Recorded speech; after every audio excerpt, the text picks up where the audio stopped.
Mail-order bride kissed her groom, not knowing he was already hanged by sunrise. She kissed the photograph at the station, lips trembling with hope, not knowing the man in it was already swaying from an oak tree at the edge of town, his boots empty, his name unspoken. The train wheezed to a stop like a tired beast, steam curling into the dry air like ghost fingers. Clara stepped down onto the warped wooden platform, her lace gloves smudged with soot, her suitcase clutched tight as a prayer. Dust coated her hem before she'd taken 3 steps. The West didn't welcome her, it claimed her. Right there. Right then. With sun-scorched silence and the smell of iron and sweat thick in her throat. She'd memorized his face. Samuel Harker. Square jaw. Gentle eyes. A farmer, the letter said. A man of quiet faith and sturdy hands. He'd sent money for her passage, a ring wrapped in brown paper, and a promise, I'll meet you at the station. Look for the man holding sunflowers. She scanned the platform. No sunflowers. No Samuel. Just a cluster of men in sweat-stained hats, chewing tobacco, eyes sliding over her like she was livestock at auction. A boy, no older than 12, boots too big, hat too wide, stepped forward. Miss Clara Bell, he asked, voice cracking like dry kindling. She nodded, heart fluttering like a trapped bird. I'm to take you to Mr. Harker's place. She smiled. Small. Nervous. Is he, delayed? The boy looked at his boots. Cleared his throat. He's, waitin' on you, ma'am. The walk into town was slow, the suitcase growing heavier with every step. The boy didn't speak. Just led her past saloons with swinging doors, past a blacksmith hammering red-hot iron, past a general store with flies buzzing thick around a barrel of pickles. The air smelled of horse dung, whiskey, and something sharper, fear, maybe, or guilt. She didn't know it yet, but the town knew her. Knew why she was here. Knew what waited. The house stood at the end of a dirt lane, white paint peeling like sunburnt skin. A porch sagged under the weight of silence. The boy handed her a key. Cold iron. Heavy.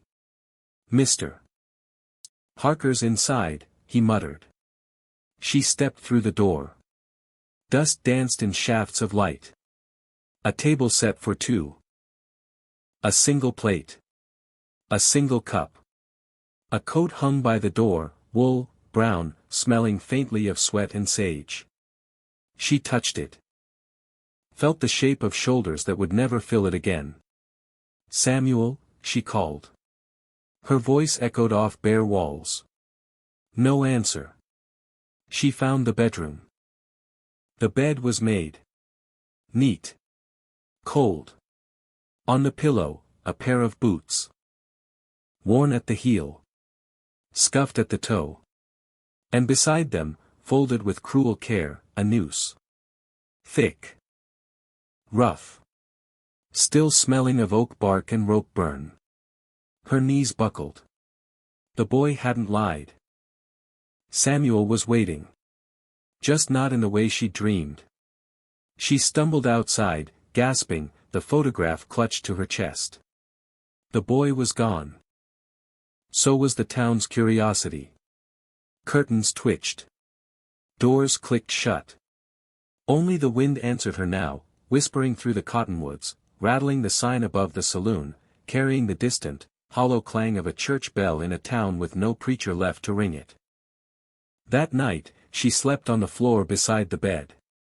Boots at her feet. Noose coiled like a snake on the chair. She didn't cry. Not yet. Grief hadn't caught up. Shock held her in its numb arms. She kissed the photograph again, his face smudged now from her trembling lips, and whispered, I'm here, Samuel. I came. Outside, an owl hooted. A coyote yipped far off in the dark. And from the ridge beyond the barn, where the oak tree stood, black against the moon, a rope creaked in the wind. She didn't hear it. Not yet. But she would. They expected her to scream. To faint. To flee back to the train in torn petticoats, but Clara lit the stove instead, kneaded dough with blistered hands, and slept with her dead husband's revolver tucked under her pillow, because leaving meant the West had won. Morning came without mercy. No rooster crowed. No kettle whistled. Just the dry rasp of wind scraping against the windowpane and the heavy silence of a house built for two now haunted by one. Clara rose before dawn, stiff from the floor, her dress wrinkled, her eyes hollow. She didn't look at the boots. Didn't glance at the noose. She walked to the kitchen like a woman marching to war, barefoot, jaw set, fingers curled into fists. The stove was cold iron. The flour sack, half empty. The water bucket, dry. She hauled it to the well herself, rope biting into her palms, the crank groaning like an old man's bones. Water sloshed into the bucket, murky, tasting of earth and rust, but it was enough. She washed her face. Drank deep. Then she got to work. By sunrise, bread was rising under a flour-dusted towel. By noon, the scent of baking crust filled the house, warm, golden, defiant. She set a place at the table. Just one. But she talked to him anyway. The crust's a little dark, Samuel. You always liked it crisp. She buttered a slice. Ate half. Left the other half on his plate. Let it go cold. The town noticed. First, it was the baker's wife, Mrs. Greeley, peering through the lace curtains of her parlor across the street. Then the grocer's son, lingering too long by the picket fence, pretending to fix a loose board. Then Sheriff Colton himself, tipping his hat as he passed, eyes lingering a beat too long on the smoke curling from her chimney. She's touched, Mrs. Greeley whispered to the postmaster over pickled beets. Or stubborn, the postmaster replied, licking a stamp. Same thing out here, I reckon. But Clara didn't care. She swept the porch every morning. Polished the doorknob. Hung Samuel's coat where he'd left it. She wore his hat sometimes, too big, shadowing her eyes, and walked to the mercantile with her chin high, buying beans, salt, lamp oil. She paid in coins Samuel had left in a jar beneath the floorboard. The shopkeeper didn't meet her eyes. One evening, as she pinned laundry to the line, Samuel's shirts flapping like surrender flags, a shadow fell across the yard. Boots crunched on gravel. Slow. Deliberate. Ma'am. She turned. A man leaned against the fence. Tall. Lean. A duster coat frayed at the hem. A colt riding low on his hip. Eyes the color of storm clouds. Name's Rafe, he said. Voice like gravel under wagon wheels. Heard you was, alone out here. I'm married, she said, pinning a sleeve with more force than necessary. Rafe didn't smile. Just nodded toward the ridge, where the oak tree stood, stark against the dying sun. Man can't be much of a husband if he's decoratin' a tree branch. Her fingers stilled. The wind carried the scent of sage and gun oil. Somewhere, a horse snorted. I'm staying, she said. Rafe studied her. Not with pity. Not with hunger. With something worse, understanding. Suit yourself, he said. But the desert don't care if you're loyal. It'll eat you just the same. He pushed off the fence. Got a horse. Headin' south. You change your mind. I'll be at the saloon till sundown. He left. No flourish. No threat. Just the crunch of boots fading into dusk. That night, she didn't sleep on the floor. She slept in Samuel's bed. And beneath the pillow, cold, heavy, smelling of oil and old violence, she placed his revolver. She didn't know how to load it. Didn't know how to aim. But she learned. By candlelight, she pried open the cylinder. Counted the bullets, 5, gleaming like teeth. She practiced drawing it. Slow. Then fast. Then slow again. Her hands shook. Her breath hitched. But she didn't stop. Outside, coyotes howled. Closer than before. Inside, the bread cooled on the counter. The plate for Samuel gathered dust. She didn't cry. Not yet. Grief was still a stranger. But survival? Survival was a familiar beast, gnawing at her ribs, whispering in the dark, teaching her the weight of steel and the taste of solitude. She blew out the candle. Listened. The rope still creaked on the ridge. And for the first time, she listened back. She didn't pull the trigger, not yet, but when the banker's son vanished one moonless night, found dangling from the same oak that killed her groom, the town whispered, "Justice," and Clara?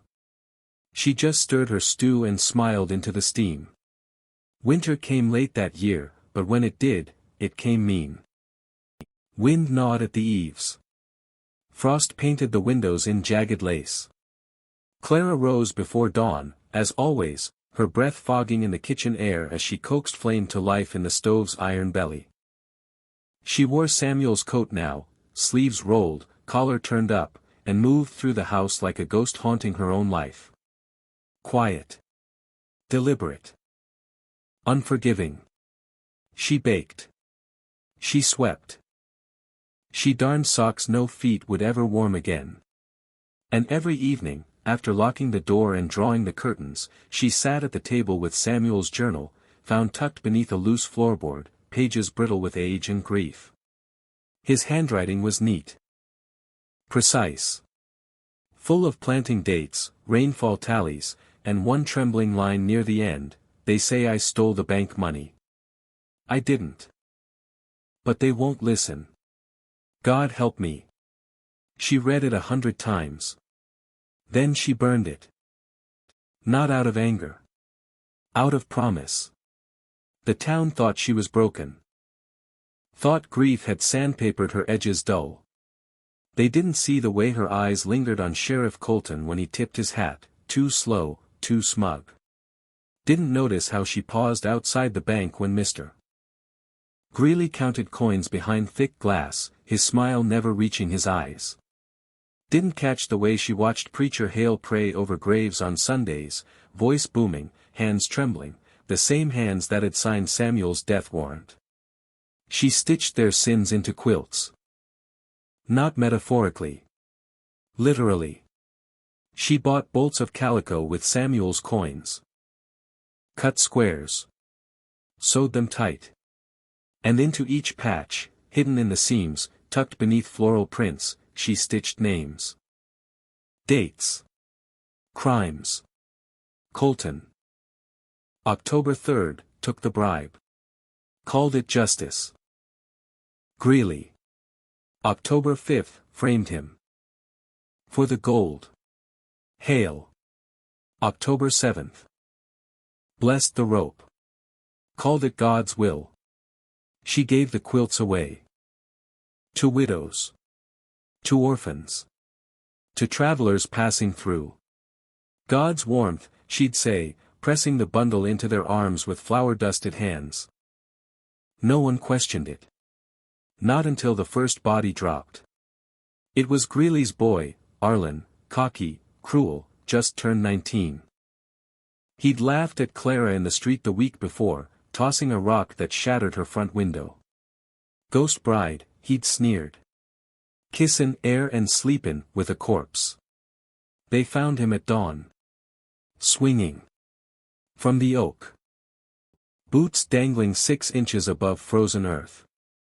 No note. No sign of struggle. Just the rope, same thickness, same weave, and a single sunflower tucked into his coat pocket. Wilted. Brown at the edges. The town held its breath. Sheriff Colton called it frontier justice. Preacher Hale called it divine reckoning. Mrs. Greeley called it murder, between sobs and shattered teacups. Clara called it breakfast. She fried bacon that morning. Eggs. Poured coffee into Samuel's chipped blue mug. Ate slowly. Listened to the whispers outside her window. Watched the men gather beneath the tree, hats in hands, faces pale. She didn't go out. Didn't offer condolences. Didn't flinch when the wind carried the creak of rope, now burdened twice. That night, she oiled Samuel's revolver again. Loaded all 6 chambers. Slept with it cradled against her ribs like a child. The hanging tree wasn't done. She could feel it. Roots thirsty. Branches waiting. And when Preacher Hale stumbled drunk into her yard 3 nights later, begging forgiveness, weeping into his collar, she didn't turn him away. She gave him tea. Listened to his sobs. Then walked him to the door. "You'll find peace at the oak," she whispered, breath warm against his ear. Like Samuel did. He didn't understand. Not until the moon vanished behind cloud. Not until the rope found his neck. By sunrise, he was the 3rd. And Clara? She baked a pie. Apple. With extra cinnamon. He kissed her under the hanging tree, lips warm, hands trembling, and she let him, not because she wanted him, but because for one broken moment, she needed to feel something other than the ghost's cold breath on her neck. Rafe came back with the spring rains. Not the gentle kind that coaxed wildflowers from cracked earth, but the hard, hammering kind that turned roads to rivers and rooftops to drums. He rode in under a sky bruised purple and gray, duster soaked through, hat dripping, horse lathered and limping. He didn't go to the saloon. Didn't stop at the livery. Rode straight to her gate, reins slack, eyes fixed on her window like a man seeking sanctuary, or sentencing. Clara saw him from the kitchen. Steam fogged the glass. She'd been boiling linens, bloodstains, old and stubborn, from a quilt she'd given to a widow who'd cried too loud at the funeral. She turned off the stove. Dried her hands. Didn't rush. Didn't hide. Just opened the door before he could knock. Rain sluiced off his shoulders. He didn't speak. Just looked at her, really looked, like he was measuring the miles grief had carved into her face. "You're still here," he said. "Where else would I go?" He stepped inside without invitation. Water pooled at his boots. He smelled of wet leather, wood smoke, and the sharp tang of gunpowder clinging to his coat.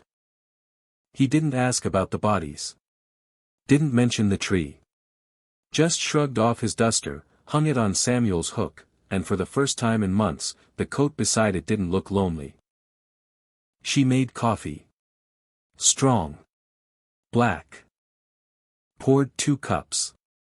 Set one across from her. He sat. Drank. Silence stretched between them, thick as molasses, heavy as guilt. "You gonna ask?" he finally said. "About what?" "About the men in the trees." She stirred sugar into her cup. Watched it dissolve. "They asked for it." He didn't flinch. Didn't argue. Just nodded. "Town's scared. Sheriff's packin' up. Says this place is cursed." "Good." He studied her. Not like the others, not with fear or fascination, but with something quieter. Sadder. "You ain't sleepin', are you?" She didn't answer. He didn't press. Days passed. He fixed her fence. Patched her roof. Chopped wood until his shirt clung to his back and his arms gleamed with sweat. She fed him. Mended his coat. Let him sleep on the couch, back to the wall, revolver on the floor beside him. They didn't talk much. Didn't need to. The house had learned the language of silence. But then came the dance. It was a Friday. The rain had stopped. Moon full and fat, painting the yard silver. Music drifted from the saloon, fiddle, off-key, lively. Rafe stood by the door, hat in hand. Come on, he said. No, just for an hour. Ain't gotta talk. Ain't gotta smile. Just, move. She hesitated. Looked at Samuel's boots by the bed. At the revolver on the shelf. At the photograph, still propped on the mantel, edges curled from humidity. She went. The saloon was half empty. Eyes flicked to her, then away. Quick. Guilty. Rafe took her hand. Calloused. Warm. He didn't lead. Didn't spin. Just held her close, swaying slow to the broken tune, boots scuffing sawdust. She didn't rest her head on his shoulder. Didn't close her eyes. But for 3 songs, 3 small eternities, she let herself be held by something alive. He walked her home. Didn't speak. Just stopped beneath the oak on the ridge, the one with 3 ghosts in its branches, ropes long cut down, but the scars still visible in the bark. He turned to her. Moonlight caught the stubble on his jaw. The tired lines around his eyes. Clara, he whispered. And then he kissed her. Not hard. Not hungry. Just, tender. Like he was trying to pour every unsaid word into that one touch. His lips were chapped. His breath smelled of coffee and rain. And for one fractured heartbeat, one stolen, shameful moment, she kissed him back. Then she pulled away. Looked up at the branches. Looked down at her hands. Tasted ash. Not his. Hers. I can't, she whispered. He didn't argue. Didn't beg. Just touched her cheek, once, then stepped back. I know, he said. He left at dawn. Took nothing but his horse, his gun, and the memory of her tears glistening in the first light. He didn't look back. Didn't say goodbye. Just rode east, toward a horizon that didn't carry ghosts. She stood in the doorway. Watched him go. Then walked to the oak. Placed her palm against the bark. And whispered, I'm sorry, Samuel. Not for the kiss. For wishing, just for a moment, that it had meant something. On the anniversary of his hanging, she kissed the photograph one last time, not with grief, not with love, but with quiet release, then buried it beneath sagebrush where no rope could ever reach it, and walked into the desert without looking back. The year turned full circle. Autumn painted the hills in rust and gold. The wind carried the scent of dry grass and distant smoke. Clara rose before the sun, as she always did, but this morning was different. No bread in the oven. No stew on the stove. No quilt waiting on the frame. She dressed slowly, not in Samuel's coat, not in her lace gloves, but in a plain wool dress, sturdy boots, and a shawl the color of dust. She packed nothing. No revolver. No journal. No keepsakes. Just the photograph, creased from 1,000 touches, faded from sun and salt and sorrow, tucked into the pocket over her heart. She locked the door behind her. Didn't take the key. Let it hang in the lock, an open invitation to time, to thieves, to the wind that would eventually eat the house whole. She walked past the well. Past the fence Rafe had mended. Past the spot where Arlen Greeley had thrown his rock. She didn't look at the windows. Didn't listen for whispers. The town was still asleep, or pretending to be. Curtains stayed drawn. Porches stayed empty. They knew. Somehow, they knew today was the day. She climbed the ridge. The oak stood waiting. Bare now. No ropes. No bodies. Just gnarled branches clawing at the sky like old bones begging for mercy. She stopped beneath it. Ran her fingers over the grooves in the bark, deep, healed, permanent. 3 men had died here. One by rage. One by fear. One by guilt. And one by silence. She took out the photograph. Samuel's face smiled up at her, young, hopeful, unaware of the rope waiting in his future.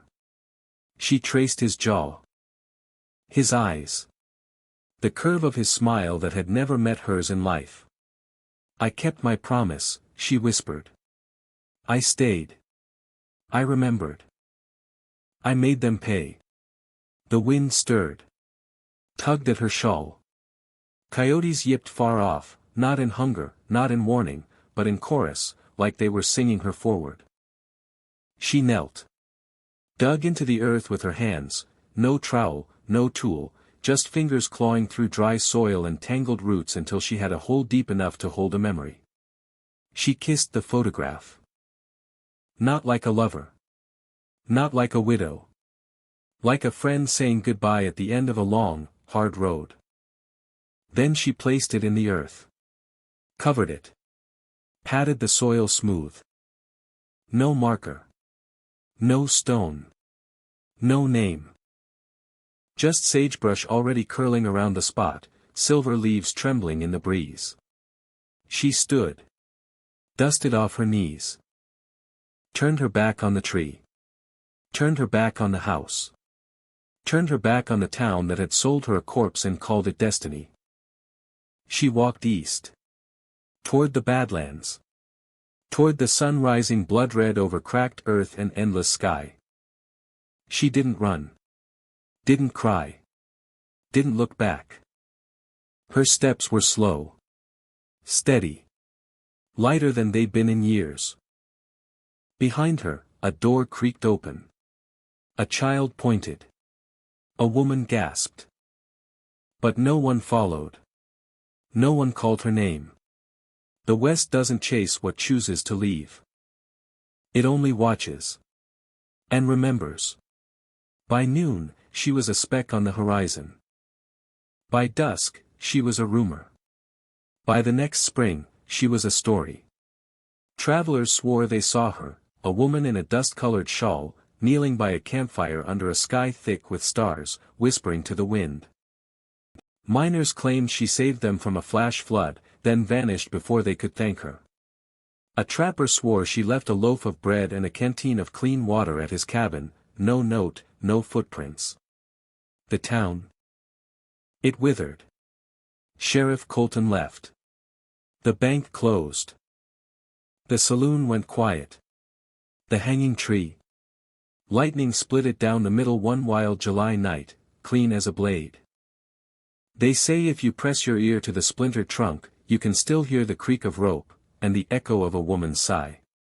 But Clara? She was gone. Not dead. Not lost. Just, free. She'd kissed a ghost. Buried a lie. And walked into the wind, not as a bride, not as a widow, but as a woman who'd stared into the hollow eyes of the West, and blinked last.